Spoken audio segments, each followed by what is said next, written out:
안녕하세요. 아기고래 인사드립니다. 오늘은 XRP 차트 분석과 스파크 토큰 에어드랍, 그리고 경제학자가 말하는 스파크 토큰을 받으면 팔지 말고 들고 있어야 하는 몇 가지 이유를 소개해드리겠습니다. 먼저 차트 분석입니다. XRP 4시간 차트는 아직 삼각 수렴을 진행하고 있습니다. 어제 스파크 토큰 에어드랍 스냅샷이 끝난 후 어느 정도의 하락이 있었습니다. 제가 매수하실 분은 48전에서 매수하셔도 괜찮다고 했는데 거래소 따라 프리미엄 따라 48전까지 내려온 것도 있고 내려오지 않은 것도 있습니다. 단기로 들어가신 분 중에서 48전에 매수하신 분들은 현재 수익권에 있겠네요. 보수적으로 그 다음 매수하실 분들은 43전에 매수하면 되시겠습니다. 다음은 스파크 토큰 에어드랍에 대한 통계입니다. 총 110만 259 계정이 토큰을 클레임했고 그중 70%가 거래소, 30%가 개인 지갑이라고 하네요. 235억 개의 XRP가 참여했고 12월 9일부터 XRP 매수세와 지갑이 많이 상승한 걸 보실 수 있습니다. 토큰을 요청한 탑3 거래소는 코인베이스, 바이낸스, 빗썸 순이네요. 제가 조금 놀랐던 건 이번 에어드랍에 대해 잘 모르고 있는 분들이 꽤 있었습니다. 그분들을 위해 잠시 기본적인 것만 설명을 해드리자면 총 에어드랍된 스파크 토큰은 450개며 일단 스파크 토큰을 XRP와 1대1 비율로 주는 건 맞지만 신청하지 않은 스파크 토큰은 없어지는 것이 아니라 나머지 이 사람들에게 나눠준다고 하니 1대1 비율보단 더 받을 수 있을 겁니다. 리플사와 참여하지 않는 거래소 빼고도 스파크 토큰을 받지 못하는 사람이 있는데요. 제드 맥케일럽이나 사기와 불법적으로 XRP를 훔친 어카운트가 그에 해당됩니다. XRP 고래들에게도 10억 개 이상의 스파크 토큰을 받을 수 없는 제한이 걸렸습니다.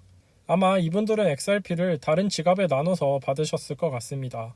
토큰을 받으시는 날은 2021년 1분기나 2분기가 될 거라고 하는데요.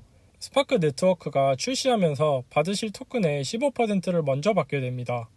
나머지 받으실 토큰은 25개월에서 34개월까지 나눠서 받으실 겁니다. 다음은 경제학자인 에드리안 로드리게스는 스파크 토큰을 받으면 팔지 말고 가지고 있어야 하는 10가지 이유를 소개했는데요.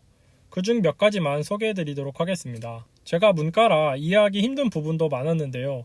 이해한 부분까지 설명을 드리고 모두 보시고 싶은 분들을 위해 영어 기사 링크를 추가해 놓겠습니다. 그는 플레어 네트워크에 첫 기사와 백서가 나왔을 때부터 텔레그램, 비디오, 블로그 등에서 정보를 수집했다고 합니다. 그럼 바로 보시겠습니다.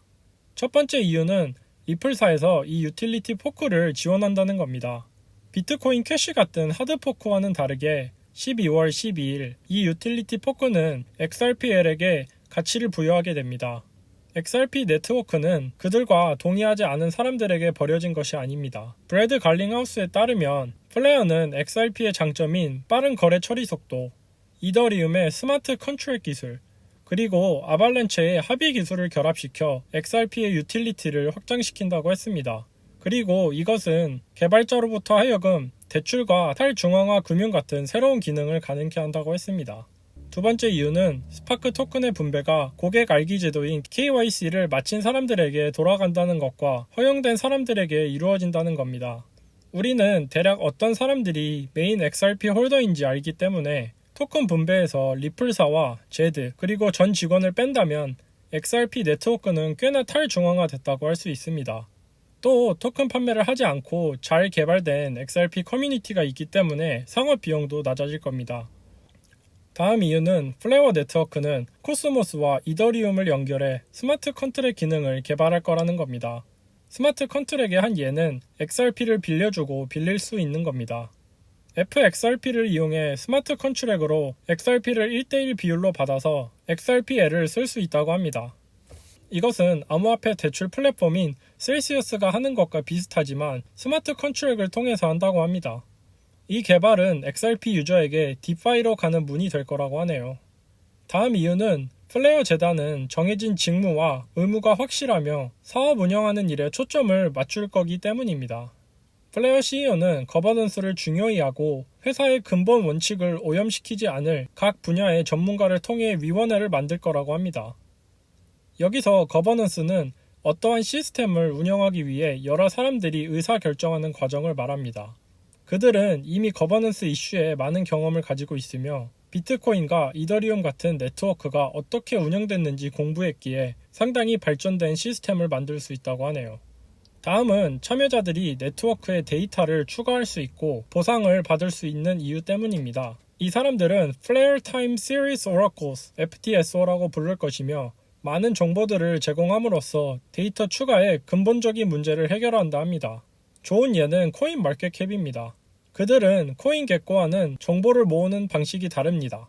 하지만 플레어 네트워크에서 이 둘에게서 정보를 가져온다면 결과는 더 믿을만할 겁니다.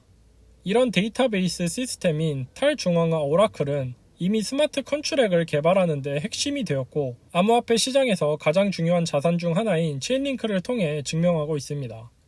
다음 이유는 탈중앙화 앱인 뎁을 만드는데 스파크 토큰이 담보로 이용될 수 있는 겁니다. 이더리움이 이더리움 생태계에서 쓰이는 것처럼 스파크를 가스피로 쓸 수 있고 이건 토큰과 네트워크에게 가치를 생성한다고 합니다. 더 나아가서 만약 투자자가 스파크의 가치가 상승한다라고 생각하면 투자를 하면서 주주총회처럼 의사결정에도 참여할 수 있습니다. 오늘의 짧은 영상은 여기까지입니다. 끝까지 봐주시는 한 분 한 분에게 너무 감사드립니다. 좋은 주말 되세요. 감사합니다.